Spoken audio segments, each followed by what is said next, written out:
suis arrivée en PACES et c'est la taille des amphithéâtres, ne serait-ce que le Marcel Simon, le plus grand des amphis, il y a 400 personnes dedans, ça change énormément. Sortir et courir aux rues pour arriver le premier, pour pouvoir être à l'heure en ED ensuite. La pression aussi, l'esprit compétitif entre les gens qui au final n'est pas si fort mais il est quand même là. Moi j'ai trouvé que ça changeait complètement par rapport à la terminale. En fait c'est très très dense. Ce qui est compliqué ici en PACES, c'est pas la compréhension, même si ça joue, c'est surtout l'accumulation de connaissances qu'il faut, il faut surtout s'organiser et savoir où on en est, éviter d'être en retard.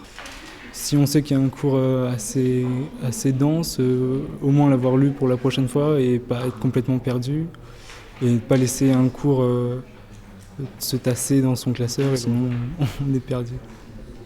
Il faut absolument que dès le premier soir, les étudiants travaillent, puisqu'il faut qu'un étudiant ait relu son cours, ait appris une bonne partie du cours pour comprendre la suite, des fois dès le lendemain matin.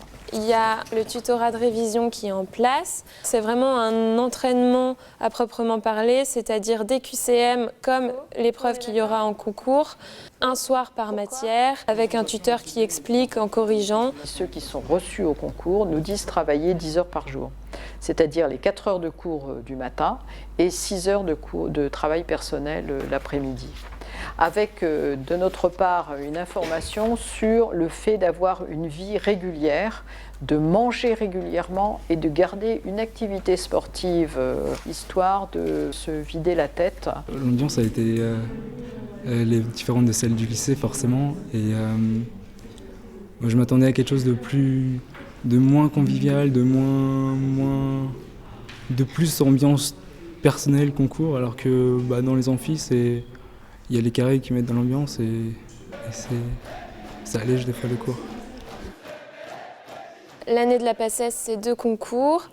Un en décembre où on a 4 matières générales avec le reste des étudiants de PACES et un au mois de mai où là par contre ce sont des concours plus spécifiques.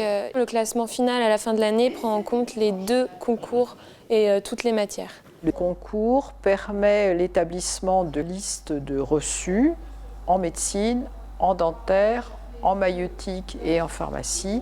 Nous n'avons aucun étudiant reçu hors du bac S. Et quand on regarde ceux qui sont reçus au concours, 95%, voire 99% certaines années, sont des étudiants qui avaient eu le bac S avec mention.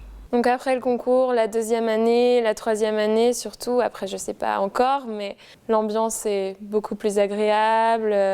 On découvre vraiment ce que c'est parce qu'on commence à aller à l'hôpital pour de vrai. Je trouve ça vraiment plus sympa et puis c'est de mieux en mieux donc